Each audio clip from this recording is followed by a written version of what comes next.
Donc, c'est ça les réalités de la parole de Dieu.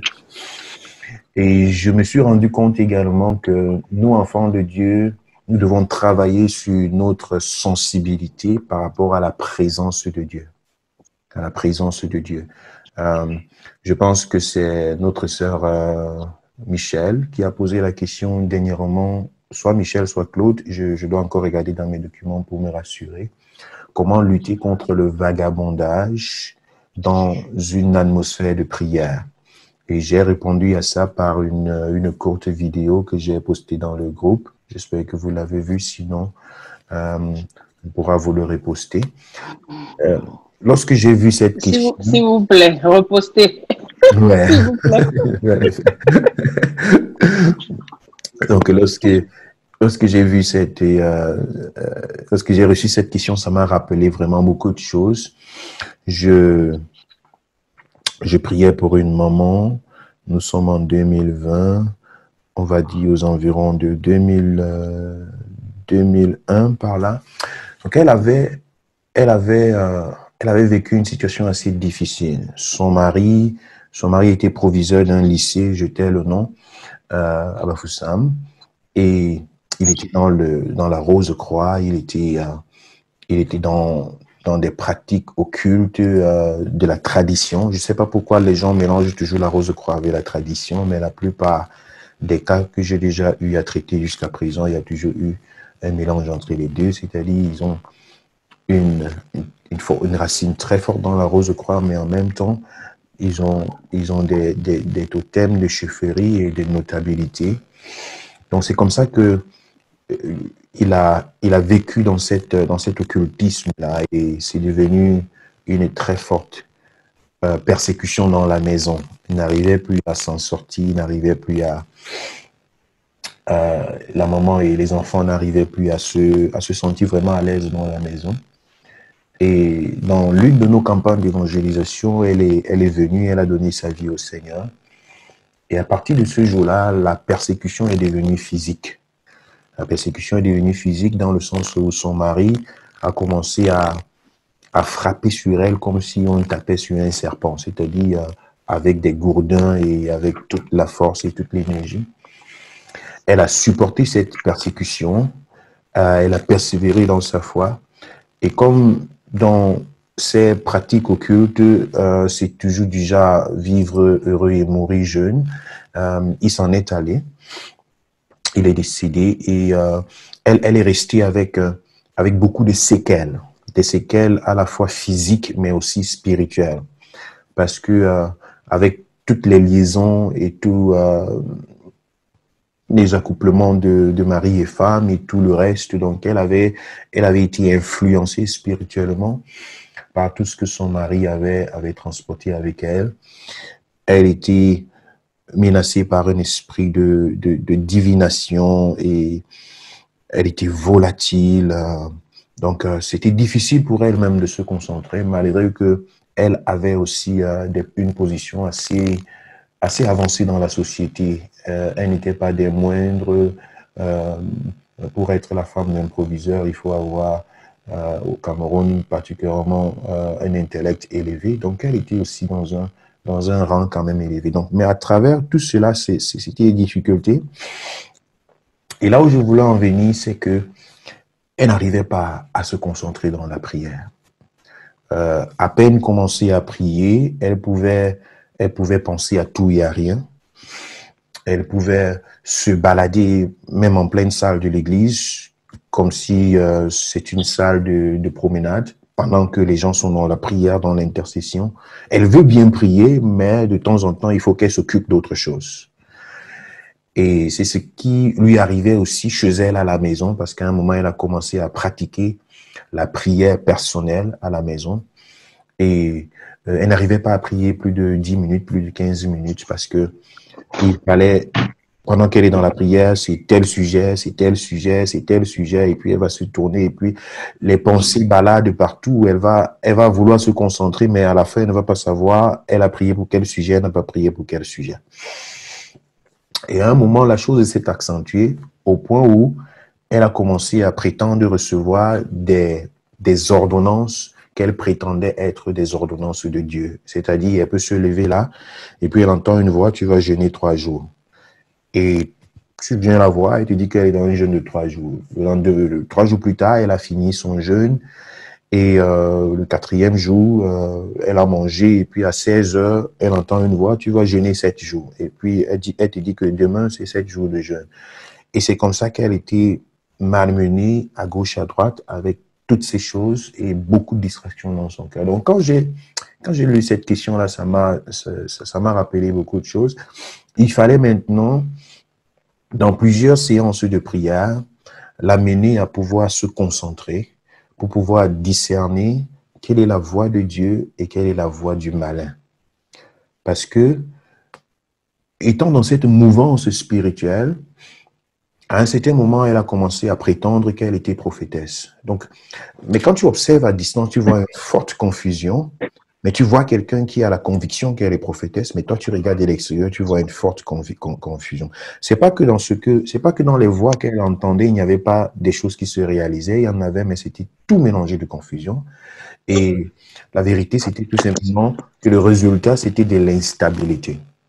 Donc, il a fallu que nous puissions prendre du temps, mais elle a eu suffisamment d'humilité.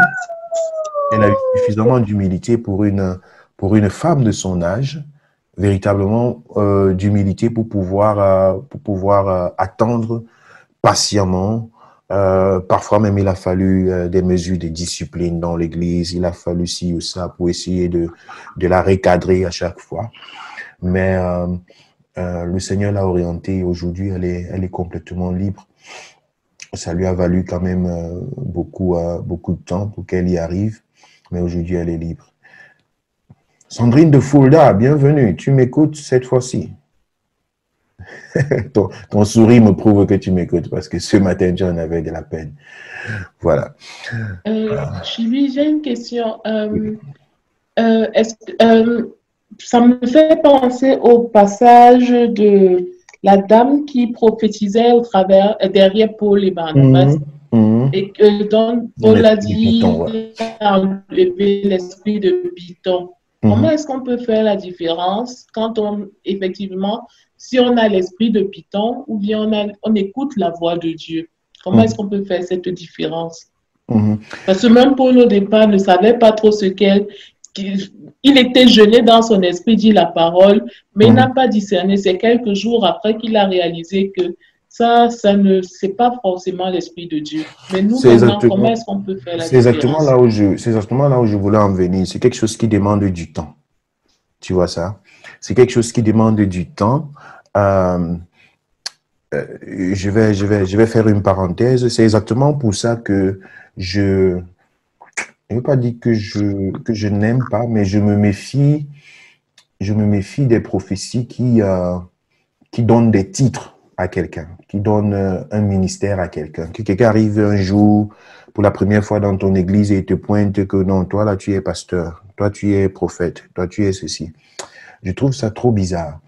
Parce que, exactement dans l'exemple que tu viens de prendre, imagine que Paul ait rencontré cette femme pour la première fois et ait écouté ce qu'elle vient de dire et ait fait une déclaration à ce sujet. La certitude à 100%, c'est que sa déclaration aurait été fausse. Parce que ce qu'elle disait n'était pas faux. Elle disait la vérité. Et elle ne disait rien de négatif, en principe. En fait, au premier plan, il n'y avait rien de négatif. C'était même comme si c'était un témoignage. Comme si elle attirait les gens de la ville parce qu'elle était quand même réputée dans la ville. Elle avait une position là où tout le monde la craignait. Donc, en vertu de sa réputation, elle pouvait même paraître comme étant un élément propagateur de l'évangile. Imaginez-vous que Billy Graham arrive en Allemagne et il veut prêcher l'évangile et puis Angela Merkel se lève et dit, écoutez cet homme, marchez avec lui. Mais il va remplir au moins 5 stades en une soirée parce que il y a une personne de réputation qui s'est tenue. Donc, c'était un peu ça. Alors, Paul pouvait se tourner le même soir et dire, je t'établis prophète, tu es prophète sur cette ville parce que tu as vu. Jésus l'a fait aussi avec Pierre. ce n'est ni la chair ni le sang qui t'a révélé ça, mais c'est mon Père qui est dans le ciel, et tu es Pierre, et sur cette pierre, je bâtirai mon église. Jésus l'a fait. Mais la différence, c'est que c'était pas la première fois que Jésus rencontrait Pierre. Jésus n'était pas inconscient des faiblesses de Pierre. Jésus savait tous les contours et les pourtours de la vie de Pierre. Mais quelqu'un qui arrive pour la première fois dans une église, il te connaît comment? Pour déclarer une... Je dis pas que... il faut prendre vraiment avec beaucoup de compréhension ce que je suis en train de dire.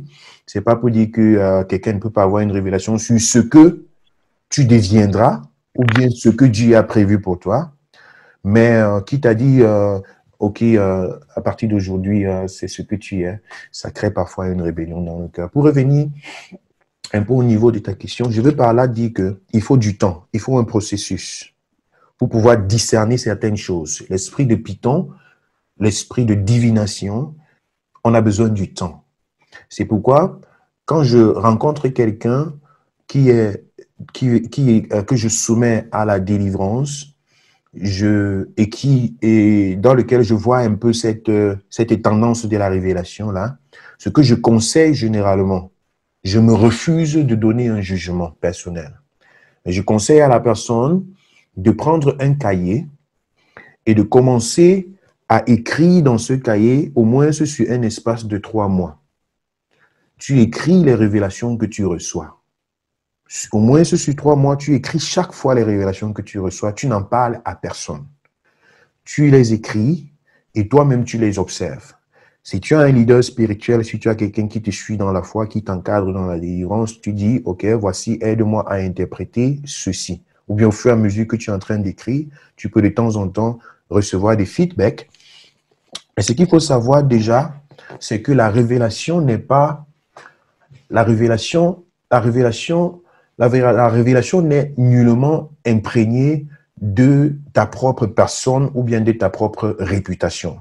C'est d'abord ce qu'il faut savoir. Je vais vous l'expliquer en d'autres termes. Donner une révélation ne veut pas dire engager ta personne.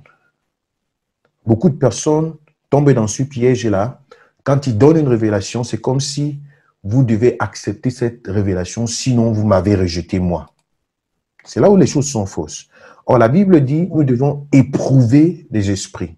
Donc, quand une révélation sort, il faut que tu déconnectes ta personne de cette révélation et tu donnes aux gens la lassitude, l'autorité, la procuration de juger cette révélation et soit de la prendre ou soit de ne pas la prendre. Mais si tu la connectes directement avec ta personne, personne n'aura le droit de juger. Ça fait pas longtemps, j'ai vécu une scène où quelqu'un est entré dans mon bureau et m'a dit, Chibi, voici ce que Dieu dit. C'est ce que tu dois faire. Je suis resté très, très calme et très serein et j'ai dit merci. Tu dis que c'est ce que Dieu dit, mais moi je te dis que je n'ai pas de conviction là-dedans. Dieu ne m'a pas dit ça et je ne vais pas faire ça. En ce moment, je ne rejette pas la personne, mais je rejette cette révélation-là. Et j'embrasse la personne, on s'aime, on bénit le Seigneur et on avance. Mais peu de personnes ont ce potentiel-là, cette capacité-là de dire, tu as la possibilité de refuser la révélation qui est sortie de ma bouche, mais ça ne m'implique pas en tant que personne. Pourquoi est-ce que je vous dis ça? Parce que la révélation a 3 sources. La révélation a 3 sources. L'une des premières sources, c'est Dieu. Dieu peut parler. Dieu parle tantôt d'une manière, tantôt d'une autre. C'est l'homme qui n'y prend point garde. Donc Dieu peut parler. La deuxième source de la révélation, c'est ta chair. Ta chair peut te parler d'une façon ou d'une autre. Je ne vais pas entrer beaucoup dans les détails parce que c'est tout un enseignement sur ces 3 sources de révélation. Je vous le donne en résumé. La troisième source de la révélation, c'est qu'est-ce que j'ai dit? C'est Dieu, c'est ta chair. La troisième source, c'est le diable. Peu importe ton niveau spirituel, que tu aies atteint la papologie ou quoi, je ne sais, tu seras soumis à ces 3 voies. La voix de Dieu, Pasteur Léopold depuis Bafoussam, que Dieu te bénisse, content de t'avoir. Ok, il n'écoute pas, manipule encore, tu vas écouter. Voilà, donc, Qu'est-ce que je suis en train de dire? Donc, ces trois voies, nous sommes soumis à ces trois voies, peu importe notre niveau spirituel. Maintenant, il faut être capable de discerner. Il faut être capable de permettre également qu'un discernement soit fait. Donc, pour revenir donc au niveau de ta question, ça demande un processus. Il a fallu que Paul vive la même situation 2, 3 fois avant de se rendre compte que, mais non, ça, ce n'est pas de Dieu. Et de se lever contre ça. Donc, il y a des choses qui demandent un processus. Et ceux qui travaillent avec moi ont déjà écouté la phrase suivante à plusieurs reprises. La délivrance n'est pas un événement. La délivrance n'est pas un événement. La délivrance, c'est un processus. J'entends des gens dire, je vais prendre un billet d'avion, je vais aller là-bas et puis sur cette montagne-là, je vais revenir avec ma délivrance. Je vais faire comme ça et puis à cette séance-là et puis je vais rentrer avec ma délivrance. Non. La délivrance, c'est un processus. Pourquoi? Parce que la possession également est un processus.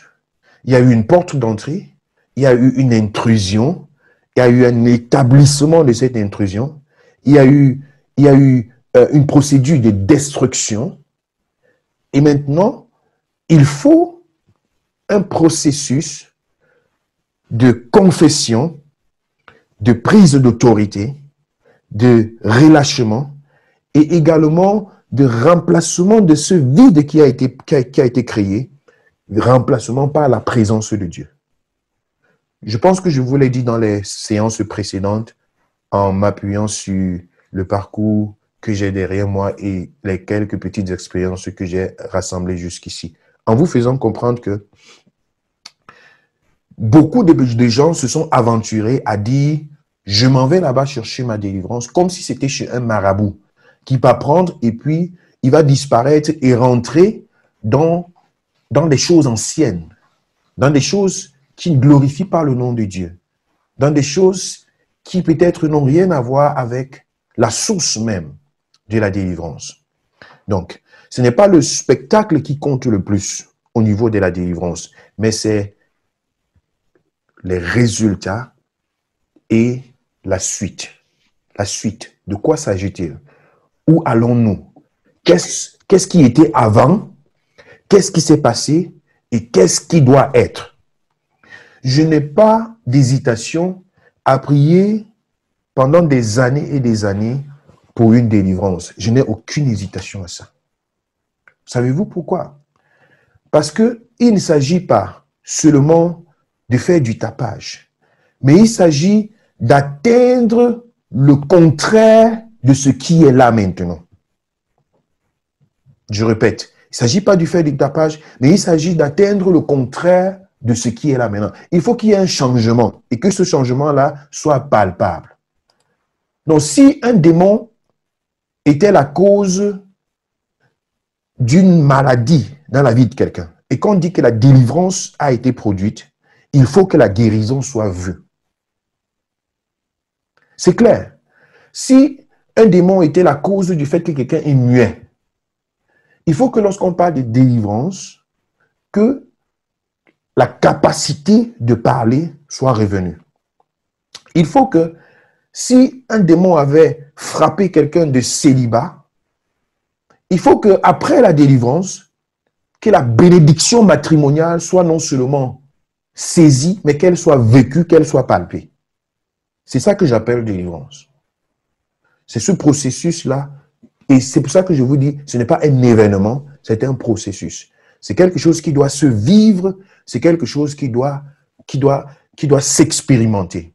Et ce n'est que dans cette allure que nous pouvons expérimenter cette chose. Donc, on va voir comment Jésus a agi à plusieurs reprises. Il va dire à quelqu'un, va à l'eau de Siloé et tu vas te laver le visage. Il va et il le fait.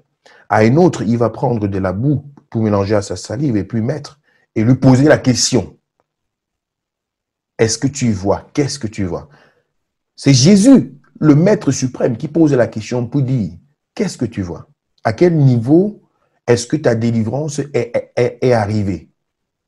À quel stade tu es? Y a-t-il encore quelque chose à faire? Et cet aveugle dit, je vois, mais c'est encore vraiment flou. Non, c'est bien. Tu as bien fait de dire exactement ce qui est là, sans mélanger. Quand ça ne va pas, Seigneur, ça ne va pas. OK, on passe à la prochaine étape. Il fait la deuxième fois. Qu'est-ce que tu vois? C'est vraiment beaucoup mieux. Mais là, je vois des arbres là qui bougent. Je sens que ce sont les hommes, mais ça bouge comme des arbres. Jésus dit, attention. Il y a un troisième pas. Mais il y a des gens qui s'arrêtent à ce deuxième pas. Ou alors qui s'arrêtent au premier pas et qui disent, bon, ça va. Ou alors qui s'arrêtent au troisième pas. Imaginez au deuxième pas. Imaginez quelqu'un qui s'est arrêté au deuxième pas et il voit des hommes comme des arbres en train de se déplacer. Ne donnez pas la scie à moteur à une telle personne ou bien une machette à une telle personne. Il va croire que ce sont des arbres qui sont devant lui. Ce sera la catastrophe. Mais l'homme est resté avec Jésus pour dire, Seigneur, fais encore. Seigneur, j'ai encore besoin de toi. Et le Seigneur touche pour la troisième fois et il dit, maintenant je vois. Donc, et je vous ai présenté dans le livre de Nombres comment la Bible dit, je les chasserai peu à peu jusqu'à ce que tu t'accroisses. C'est vrai que je vous le présenterai vendredi dans notre rencontre de 21. Je vous présenterai des révélations au sujet de l'esprit humain qui possède parfois certaines personnes et certaines familles. Mais généralement, ce sont des choses qui se lâchent et qui se libèrent de façon progressive. Dieu dit, je les chasserai peu à peu jusqu'à ce que tu t'accroisses. Donc, au fur et à mesure que l'on grandit, au fur et à mesure que l'on avance, la puissance de Dieu se manifeste et elle prend de l'espace dans nos vies. Donc, je bénis vraiment le Seigneur pour ce qu'il a commencé à faire et pour ce qu'il va continuer à faire. J'ai profité de cette question que notre sœur Élise vient de poser pour m'étaler un peu plus sur ce sujet parce que je le trouve vraiment très, très intéressant. Maintenant, comment résoudre ce problème de distraction et de divagation dans la prière? Déjà, par une prière de délivrance, afin que cet esprit-là puisse céder. Parce que quand on est distrait, on perd beaucoup de choses. Vous savez, la présence de Dieu, elle est très, très sensible. Elle est très, très sensible. Et surtout quand on parle du kairos, le momentum, ça veut dire l'instant où Dieu veut faire quelque chose. Parfois, il y a des moments particuliers, là où il y a une onction tellement grande, mais tu ne peux pas capter ça si tu n'es pas connecté. Donc ça, c'est très important. Il y a beaucoup de personnes qui ratent leur bénédiction dans la présence de Dieu parce que la distraction et le vagabondage s'est installé. Donc, par la prière, cela est neutralisé. Maintenant, il y a aussi une deuxième option qui accompagne cette première, qui est la prière et qui est la principale. Cette option que j'ai présentée, c'est la discipline. Il faut être discipliné. Il faut enlever autour de soi tout ce qui est porteur, n'est-ce pas, des distractions. Le téléphone, la télévision allumée, la radio qui va parler, la voix qui va sortir, là, ça va te donner des pensées que tu ne voulais pas avoir. Donc, il faut une discipline autour de soi. Il faut informer le voisinage, autant que faire se peut. C'est-à-dire, si quelqu'un veut venir chez moi à telle heure, qu'il sache qu'à cette heure-là, je suis en prière. Ça, c'est très important. Si quelqu'un vient, ok, viens et on va prier. Si on est en visite, qu'on se rassure que non, là où je serai en visite, mon heure de prière doit être compris. Je dois pouvoir le communiquer. C'est vrai que c'est un peu difficile. Il faut des liens d'amitié très forts pour que tu sois en visite chez quelqu'un et que tu sois en même temps en prière. Mais si les gens te rendent visite et que c'est l'heure du culte, une cellule de prière, quelque chose, il faut que tu sois à même de leur dire merci, vous êtes mes invités. C'est pas que je veux vous manquer de respect, mais j'ai un temps privé. Est-ce que vous voulez passer ce temps avec moi? J'ai mes frères qui vont venir là pour qu'on prie, ou bien je vais me connecter avec mes bien-aimés pour qu'on prie. Est-ce que vous voulez le faire avec moi?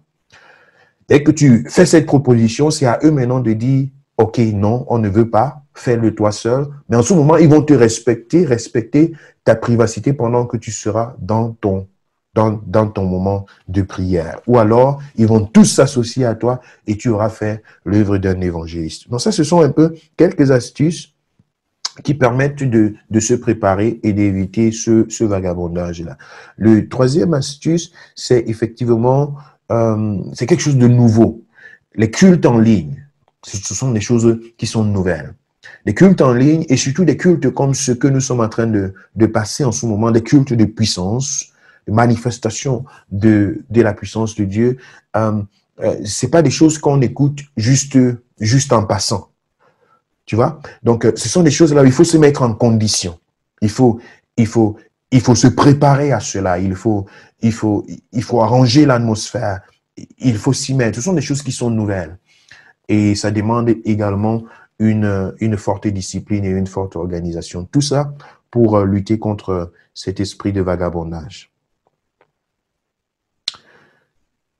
J'ose croire que c'est une délivrance pour la vie de quelqu'un. J'ose croire que le Seigneur est en train de donner à quelqu'un les armes nécessaires pour entrer dans cette dimension spirituelle.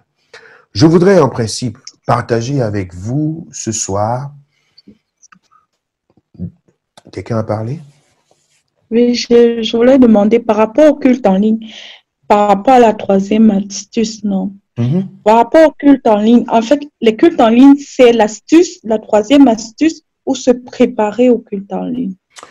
Le culte en ligne, c'est une nouvelle alternative qui est un challenge pour ceux qui sont frappés par le vagabondage. C'est un autre challenge parce que si déjà en plein culte normal, on n'arrive pas à se concentrer, alors dans un culte en ligne, ce sera encore plus difficile de se concentrer. Donc, ça devient un plus gros challenge. C'est pourquoi je dis pour les cultes en ligne, ça demande encore de pouvoir redoubler encore d'efforts. De pouvoir redoubler encore d'efforts et surtout encore des cultes en ligne qui sont des cultes de manifestation de puissance.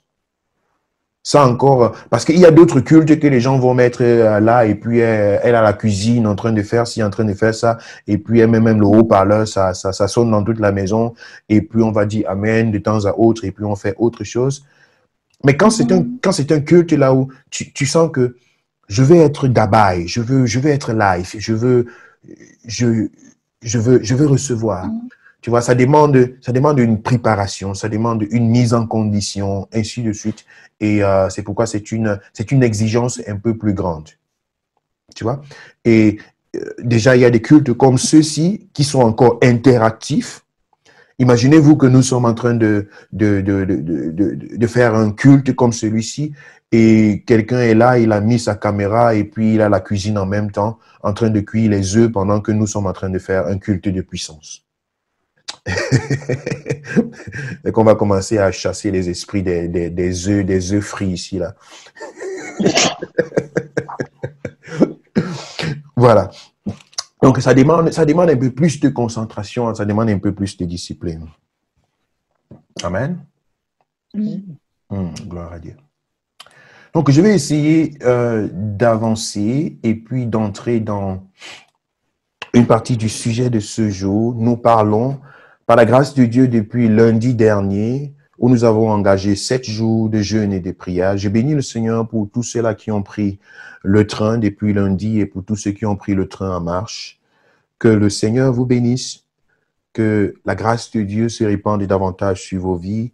L'abstinence que vous faites, c'est une preuve déjà d'amour envers le Seigneur. C'est une preuve de détermination et de dire, je suis prêt à payer le prix s'il faut payer un prix. Je veux atteindre quelque chose. Et là, on met, n'est-ce pas, son esprit à disposition. On s'approche beaucoup plus du Seigneur. Le jeûne n'est pas quelque chose qui nous aide à forcer la main de Dieu. Non, il ne s'agit pas de ça. Mais le jeûne, c'est quelque chose qui nous aide à humilier notre être dans la présence de Dieu. Et quoi de plus merveilleux de pouvoir humilier son être dans la présence de Dieu? Parce que c'est en ce moment-là que la main de Dieu se meut encore un peu plus facilement. Ce n'est pas ça l'objectif de pouvoir forcer la main de Dieu, mais l'objectif, c'est de pouvoir s'humilier, de dire, Seigneur, sonde-moi, Seigneur, brise-moi, Seigneur, je veux que ma chair se taise, je veux que l'esprit parle plus haut que ma chair, je veux me soumettre à toi. C'est exactement ça, l'une des significations assez importantes du jeûne. Alors, nous avons entrepris ce voyage que nous allons achever dimanche prochain, autour de 20 heures, dans notre séance qui sera en principe une séance de célébration, de louange, de célébration, d'adoration et certainement d'effusion du Saint-Esprit. Je continue à garder mes oreilles attentives sur les directions que le Seigneur veut nous donner pour que nous puissions clôturer ce dimanche-là ensemble à la suite de ce programme. Les portes d'entrée. Les portes d'entrée, ce sont des voies, des moyens que le diable utilise, que les démons utilisent pour pouvoir s'infiltrer dans la vie des humains. Nous avons dit de façon brossée que Satan a été chassé du ciel, il a été précipité, mais ses pieds n'ont pas touché la terre, il est resté dans les airs. Et maintenant, il cherche des individus, des êtres humains, à travers lesquels il peut trouver un support d'agissement. Ce sont eux qu'on appelle des instruments entre les mains de Satan, des satanistes, des proies faciles entre les mains de l'ennemi. Mais nous étions tous de ce nombre, parce qu'en réalité, qu'on le veuille ou pas, entre Dieu et Satan, il n'y a pas de troisième personne. Donc nous étions tous pécheurs, nous étions tous abandonnés, nous étions tous dans un monde qui n'a pas plu à Dieu. Et il n'y a pas un autre endroit que le camp de Satan. Mais par la grâce de Dieu, je l'espère pour chacun, nous avons reçu Jésus dans notre vie comme Seigneur et Sauveur personnel. À travers cette action et cette action de foi, nous sommes passés de la mort à la vie. Nous avons été ressuscités avec Christ. Nous avons reçu la vie nouvelle et nous sommes devenus de nouvelles créatures. Les choses anciennes sont passées et toutes choses sont devenues nouvelles et nous appartenons à Jésus. Nous devenons en ce moment-là des instruments qui sont disposés à ce que Dieu puisse descendre pour pouvoir se mouvoir sur la terre. Parce que rappelez-vous, l'homme est un élément important. Il a une partie de la divinité de Dieu en lui. L'homme a le odem, l'homme a le souffle, l'homme a quelque chose qui est venu de Dieu. Lorsque Dieu a formé l'homme, il n'était que une molle, une boule inerte. Mais quelque chose est sorti de Dieu. Sorti de Dieu pour être ingéré dans l'homme. Donc c'est une partie de la divinité qui existe en cet individu. L'humanité, l'humain est à l'image et à la ressemblance de Dieu. Donc il a quelque chose de divin par nature. Qu'il soit païen, qu'il soit n'importe qui, l'humain a déjà une partie de Dieu en lui. C'est pourquoi nous parlons des créatures de Dieu. Maintenant, cette partie de la divinité-là, c'est ce que le diable veut exploiter.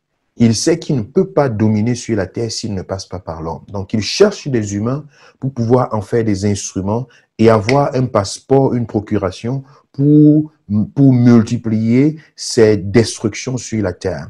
Maintenant, quand tu deviens enfant de Dieu, tu deviens également disposé à ce que Dieu, qui lui aussi est esprit et a également besoin de l'homme pour pouvoir agir sur cette terre. Parce que Dieu est un gentleman. Il a besoin de l'homme. C'est la raison pour laquelle Dieu, sous la forme de Christ, a dû naître par un humain pour pouvoir reprendre l'autorité entre les mains de Satan. Pourquoi? Parce que c'est l'homme, dans le jardin d'Éden, qui avait perdu cette autorité-là. Par sa désobéissance, il avait légué l'autorité qui lui avait été donnée de dominer sur toute la terre. Il avait légué à Satan en écoutant la voix de Satan et en désobéissant à Dieu. Dieu, en tant qu'esprit, il ne pouvait pas récupérer directement cette autorité entre les mains de Satan. Il a fallu que Dieu soit incarné en l'homme par le travers de Jésus-Christ, en tant qu'homme. C'est pourquoi nous disons Jésus était 100% homme, 100% Dieu. Et il a fait tout le parcours que nous connaissons. Et c'est pourquoi lorsqu'il est sorti du tombeau, il a dit tout est accompli. Donc, et puis il dit, je ne manquerai de le rappeler encore, dans Marc chapitre 16, il dit, tout pouvoir m'a été donné et voici les miracles qui accompagneront ceux qui auront cru. Donc, il vient déléguer encore une fois de plus cette autorité jadis perdue dans le jardin d'Éden. Il vient le déléguer à l'homme et dit, voici, je te l'ai remis, c'est à toi de jouer.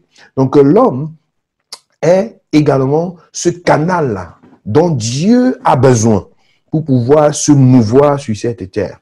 Personne ne sera sauvé si personne ne se met à prier. Personne ne sera sauvé sur cette terre si personne ne se lève pour prêcher l'évangile.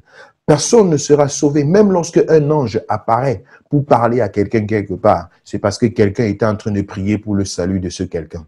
Lorsque Dieu intervient sur cette terre, c'est qu'il y a des personnes qui se sont mises à genoux pour implorer la grâce de Dieu, même dans une église. Lorsqu'on va voir la puissance de Dieu se manifester, lorsqu'on va voir des délivrances se manifester comme celles que nous sommes en train de vivre aujourd'hui, ce n'est pas le fruit du hasard. C'est qu'il y a des personnes en background qui sont à genoux devant le Seigneur, qui prient pour l'église, qui prient pour le pasteur, qui prient pour que Dieu agisse, qui sont constamment devant la présence de Dieu, qui implorent sa présence. Et c'est pourquoi de telles personnes sont très, très utiles et pour l'église, et pour l'œuvre de Dieu, et pour Dieu.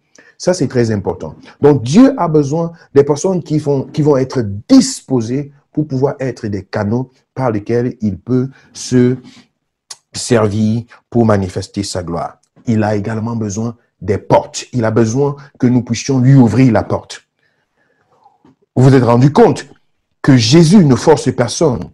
Il dit dans l'Apocalypse, voici, je me tiens à la porte et je frappe. Si quelqu'un entend ma voix et ouvre, alors j'entrerai, je souperai avec lui et lui avec moi. Donc, il attend patiemment lorsqu'il est entré dans la vie de quelqu'un. Maintenant, lorsque nous parlons de combat spirituel, ça veut dire, nous nous mettons à la disposition du Seigneur. Il dit encore, je cherche un homme qui se mette à la brèche, afin que je ne détruise pas. Je cherche un homme. Mais vous voyez quelle position vraiment extraordinaire Dieu donne à l'homme. Il dit, j'attends que tu t'élèves, j'attends que tu pries, j'attends que tes genoux soient affermis, que tes mains soient élevées. Donc Dieu a besoin également de cette permission pour entrer dans la manifestation de sa puissance sur cette terre. Il a besoin des portes. Ces portes-là, c'est notre obéissance, notre prédisposition à sa présence, nos sacrifices spirituels que nous faisons pour être dans la présence de Dieu, pour nous disposer, le temps que tu donnes pour être dans la présence de Dieu, le temps que tu donnes pour écouter la parole de Dieu, pour te laisser transformer, pour te laisser former, pour te laisser épurer, ainsi de suite. Ce temps-là, tu es en train de t'exposer à la puissance de Dieu. Tu es en train de t'exposer à la présence de Dieu. Tu es en train de dire, Seigneur, j'ai besoin de toi. Et c'est ce que j'appelle l'invitation à ce que Dieu se serve de toi pour manifester sa gloire sur cette terre. Mais nous parlons de l'autre côté, dans le côté négatif, des portes d'entrée que l'ennemi utilise pour pouvoir s'infiltrer, s'ingérer dans la vie de certaines personnes pour, n'est-ce pas, apporter la destruction sur la terre. Et ces choses, nous en avons fait mention. Je vais essayer de le retrouver ici rapidement. Je crois que j'ai perdu un fichier.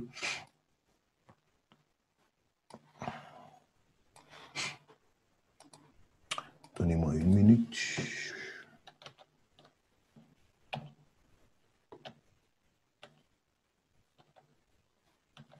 Glory Jesus.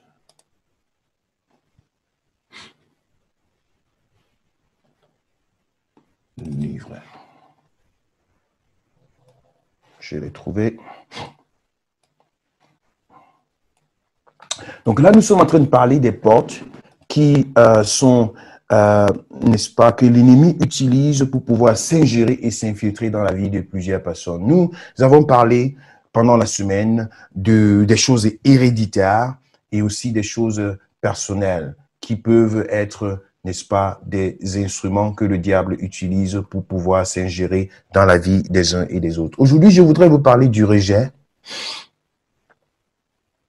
qui effectivement est une épée à double tranchant. Déjà, avant d'y arriver, je veux vous présenter un peu un passage biblique, juste pour vous le rappeler, pour certains qui le connaissent déjà, dans le livre de Jephthé, j'allais dire de Juge, je vais parler de Jephthé. très rapidement. Demain, nous aurons beaucoup de temps pour prier. Aujourd'hui, je veux m'atteler un peu plus à Juge chapitre 10, le verset 6. Les enfants d'Israël firent encore ce qui déplaît à l'Éternel. Il servit les Baals et les Astartés, les dieux de Syrie, les dieux de Sidon, les dieux de Moab, les dieux des fils d'Ammon, les dieux des Philistins, et ils abandonnèrent l'Éternel et ne le servirent plus. La colère de l'Éternel s'enflamma contre Israël et il est vendit entre les mains des Philistins et les mains des fils d'Ammon. Nous connaissons un peu cette redondance dans la vie du peuple d'Israël, toujours en train d'entrer dans la rébellion, de revenir à Dieu, d'entrer dans la rébellion, ainsi de suite. Mais ce qui est encore intéressant ici, c'est au chapitre 11, là où nous nous rendons compte qu'il y a quelqu'un qui a été rejeté par les enfants d'Israël. Jephthé, le Galadite, était un vaillant héros. Il était le fils d'une femme prostituée. Et c'est Galad qui avait engendré Jephthé. La femme de Galad lui enfanta des fils qui, devenus grands, chassèrent Jephthé et lui dirent, « Tu n'hériteras pas dans la maison de notre père, car tu es le fils d'une autre femme. » Et Jephthé s'enfuit loin de ses frères et il habita dans le pays de Tob. Des gens de rien se rassemblèrent auprès de Jephthé et ils faisaient avec lui des excursions. Quelque temps après, les fils d'Ammon firent la guerre à Israël. Et comme les fils d'Ammon faisaient la guerre à Israël, les anciens de Galad allèrent chercher Jephthé au pays de Tob. Ils dirent à Jephthé, « Viens, tu seras notre chef et nous combattrons les fils d'Ammon. » Jephthé répondit aux anciens de Galad, « N'avez-vous pas eu de la haine pour moi et ne m'avez-vous pas chassé de la maison de mon père? Pourquoi venez-vous à moi maintenant que vous êtes dans la détresse? » Bien-aimés dans le Seigneur. Cette histoire n'est pas atypique. Je veux dire, nous la vivons dans notre époque actuelle. Il s'agit ici d'un jeune homme qui est né d'une prostituée et d'un père qui ne l'a même pas aimé. Sa mère était prostituée et son père ne l'a pas aimé, ne l'a pas désiré. Et il grandit avec ses frères et ses sœurs consanguins qui finissent à leur tour par le rejeter avec beaucoup d'amertume et beaucoup de mépris. On peut s'épargner de tout le dessein de la vie que Jephthé aurait pu mener dans cette circonstance. Parce que c'est un dessein qui peut être tellement sombre. Dans des déceptions, dans des choses assez atroces. Il pourrait se retrouver même en train de manger dans les caniveaux, de se nourrir dans des poubelles, de se retrouver dans des situations inconcevables. Parce que là, il était abandonné à lui-même. Mais ce qui me marque ici, c'est que Jephthé se retrouve quelque part et il rassemble autour de lui des gens de rien. Et il commence à faire avec ces gens de rien des excursions.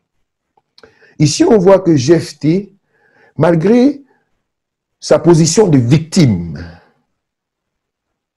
et de douleur, il parvient cependant à être entreprenant. Il parvient à trouver une force, je ne sais d'où, pour être le chef des vauriens.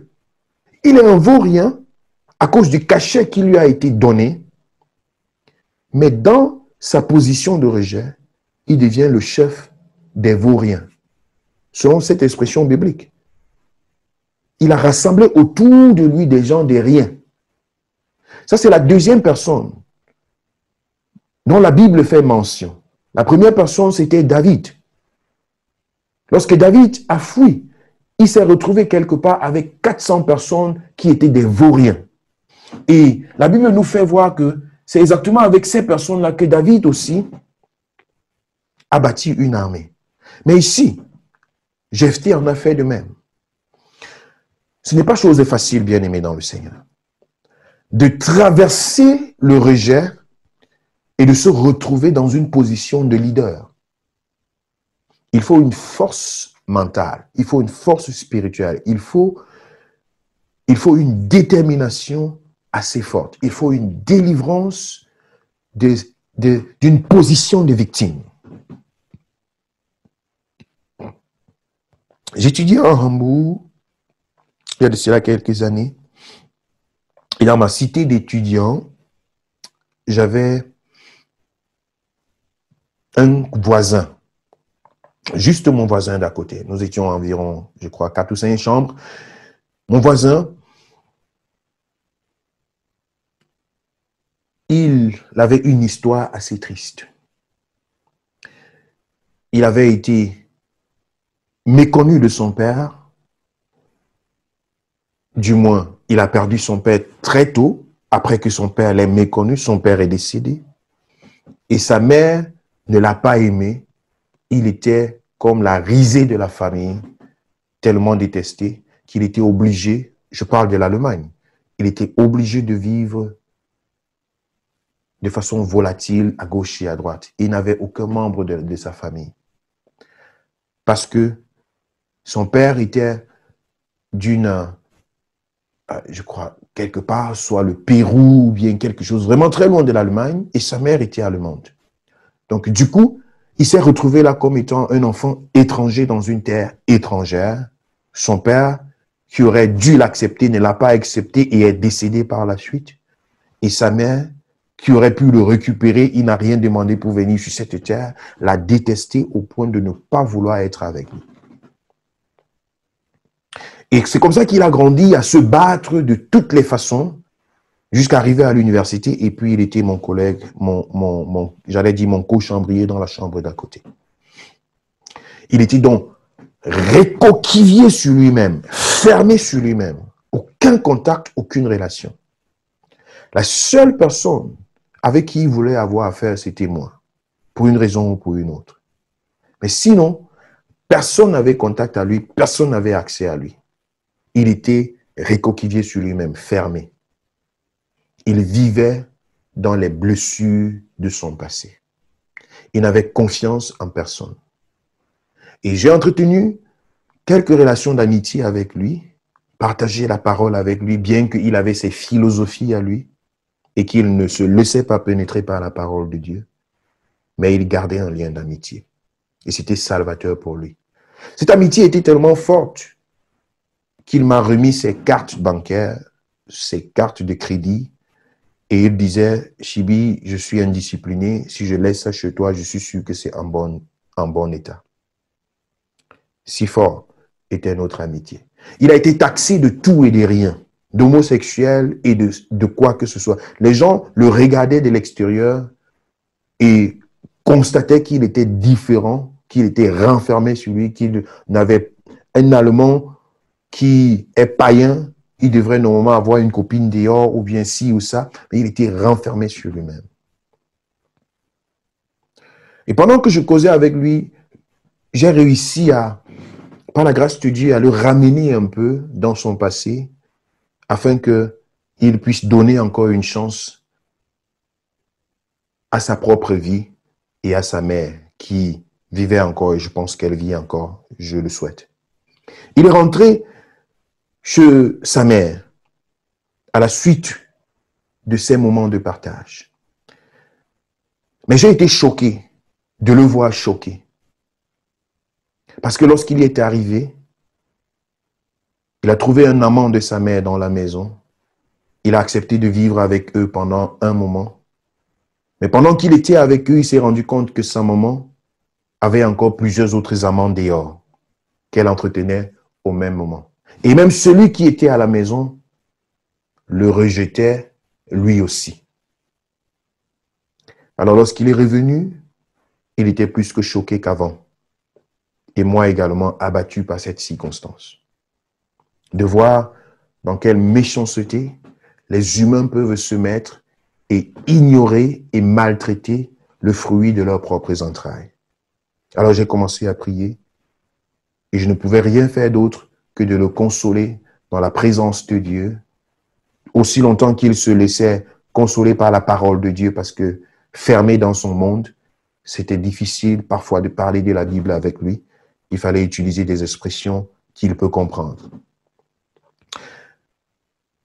Je ne saurais vous donner une suite favorable à cette histoire que je suis en train de raconter parce qu'un de ces jours, il a quitté sa chambre et jusqu'à aujourd'hui, je ne l'ai plus jamais revu. J'étais obligé de passer ses cartes et toute autre chose à la police pour qu'il s'en occupe. Jusqu'à où le mépris, la blessure intérieure peut amener quelqu'un à perdre ses propres repères, à perdre sa propre vie, à ne plus savoir à quoi bon d'exister. Jusqu'où? Dans cette situation, pourtant, Jephthé s'est retrouvé, mais il n'a pas cédé. Il n'a pas cédé. Il n'a pas cédé. Bien aimé, Jephthé n'a pas cédé. Quand je parle de ça, je vois une très grande force. Je me demande où est-ce qu'il a trouvé cette force. Je me demande où Jephthé a trouvé cette force.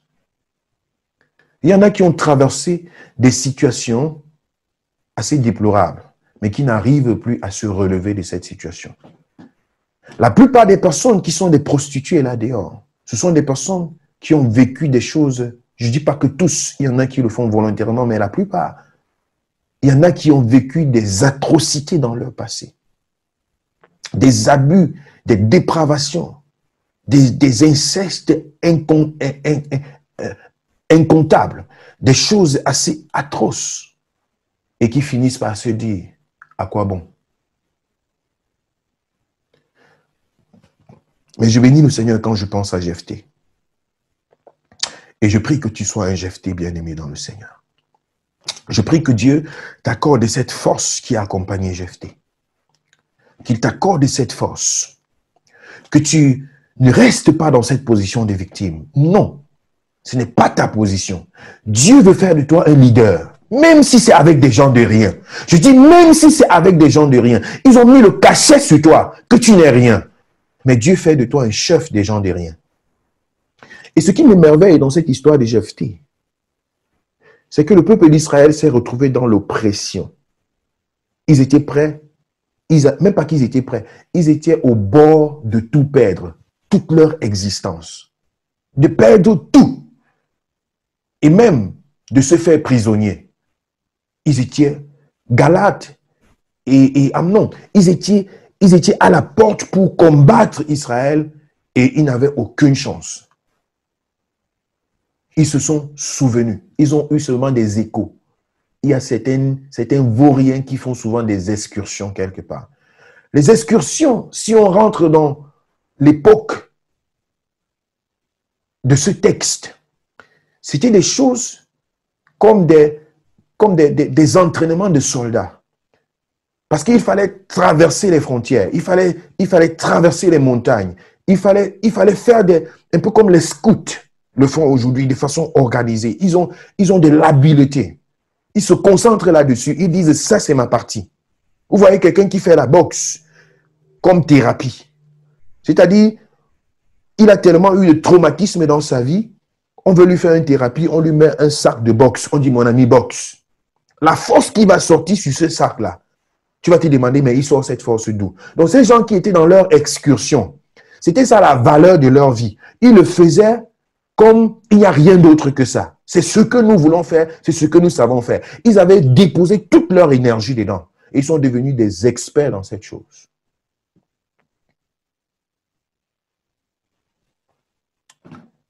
Et Israël se rend compte que non, nous avons besoin de ça. Peut-être, ils ont ignoré même Jephthé, mais ils ont focalisé les regards sur les capacités et l'expertise de Jephthé. Mais pourquoi a-t-il pu développer ces capacités-là? Pourquoi a-t-il pu développer ce potentiel-là? Parce qu'il a su transformer son amertume en quelque chose de positif. A dit, vous avez dit que je ne serai rien sur cette terre. Vous verrez, je compte sur mon Dieu. Vous m'avez abandonné, vous avez dit telle et telle chose. Bien aimé, tu as droit d'avoir mal dans ton cœur.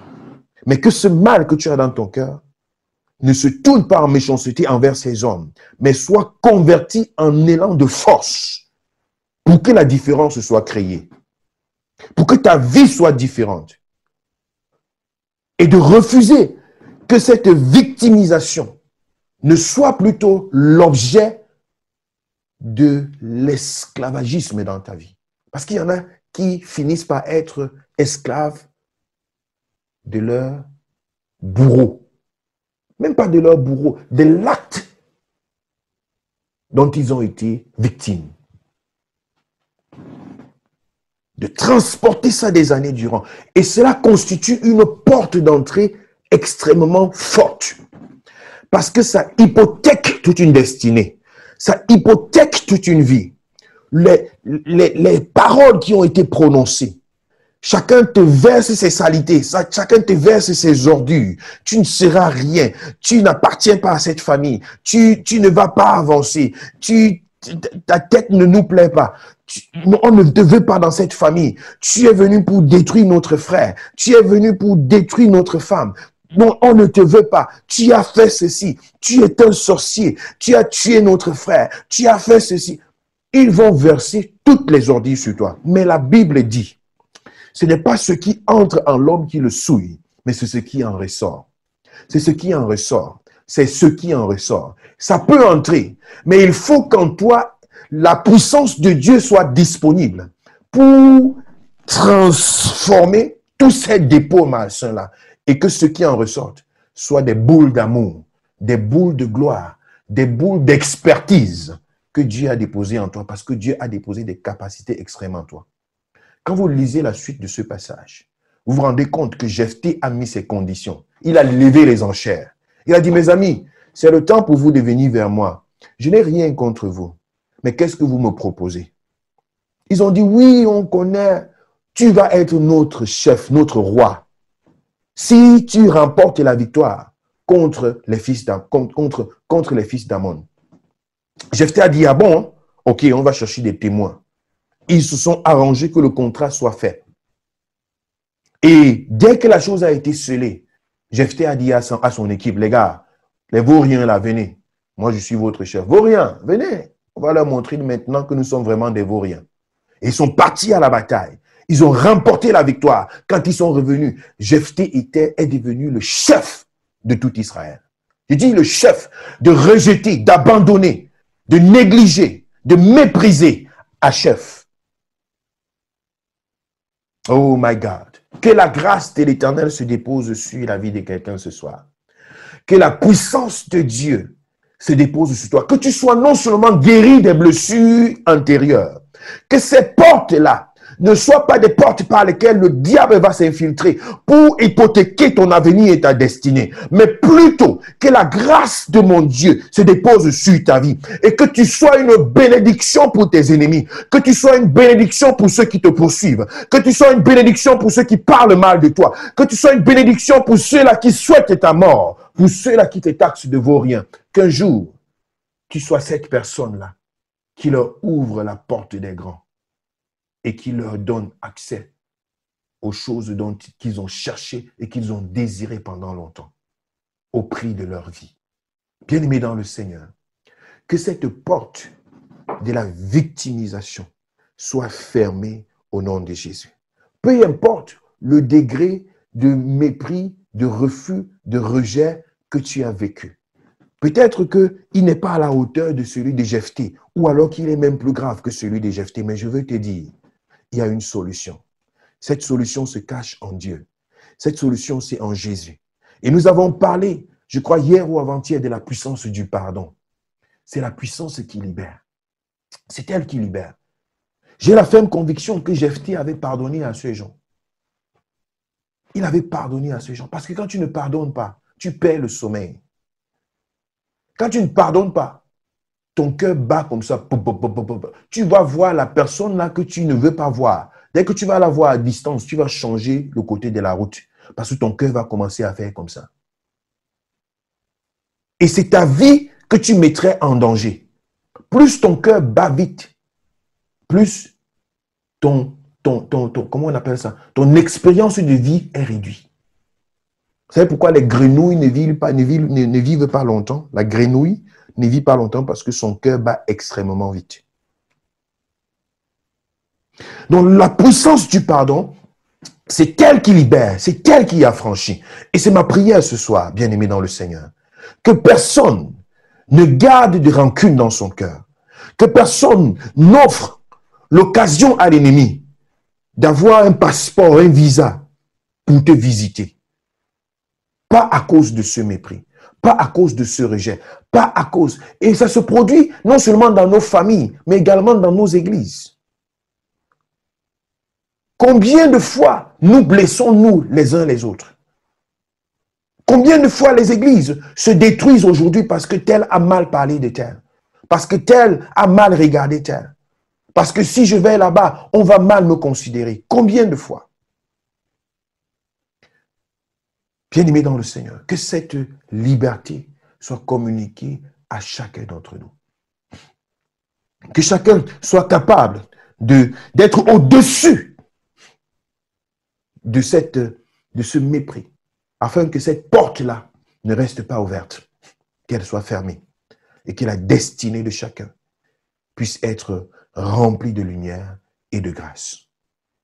Que la main de l'Éternel veille sur la vie de chacun. Que sa présence accompagne chacun. Là où tu as eu mal, là où tu as pleuré, comme on dit en Afrique, tous les larmes de ton corps, à cause de telles choses. Là où tu as été le plus rabaissé possible, je voudrais te dire, c'est exactement là-bas que Dieu t'attend. C'est là-bas que Dieu t'attend. Relève-toi et dis merci au Seigneur. Relève-toi et ne permets pas que cette porte soit ouverte dans ta vie. Relève-toi et sache que demain, Dieu a quelque chose de plus grand pour toi. Ça, c'est ma prière. Que l'Éternel bénisse chacun. Nous nous retrouvons demain à 5 heures et nous entrerons directement dans une opération spirituelle de délivrance. S'il y a des conséquences qui te suivent d'un esprit de mépris et de rejet qui règne encore sur ta vie, demain, nous prendrons, n'est-ce pas, des profondeurs spirituelles pour nous lever contre cela. Mais je voudrais déjà t'annoncer maintenant la victoire de Dieu sur ta vie. Cette victoire t'accompagne. Merci Seigneur. Gloire à Dieu. Amen. Que Dieu bénisse chacun d'entre vous. Pour ceux qui sont au Cameroun, demain nous nous retrouvons à 5 heures. L'heure du Cameroun, c'est 4 heures. Donc 5 heures ici, c'est 4 heures du Cameroun. Et nous en aurons pour 1 heure de temps pour entrer dans une dimension de prière. Amen. Amen. Gloire à Dieu. À cause du temps, amen. À cause du temps, je sais que vous avez certainement des réactions, des témoignages, des choses qui peuvent peut-être remonter dans vos cœurs. N'hésitez pas de nous l'envoyer par texte ou bien par voice. Et le matin, nous donnons rendez-vous pour entrer dans des moments de prière à cause du temps ce soir. Que Dieu bénisse chacun, qu'il accorde à chacun une nuit paisible, une nuit douce, une nuit couverte de sa grâce et de sa présence. Ne l'oubliez pas. Amen. Ne l'oubliez pas, nous ne combattons pas pour la victoire, nous combattons dans la victoire. Amen. Amen. Que Dieu vous bénisse. Amen. Shalom. Amen. Amen. Amen. Shalom. Amen.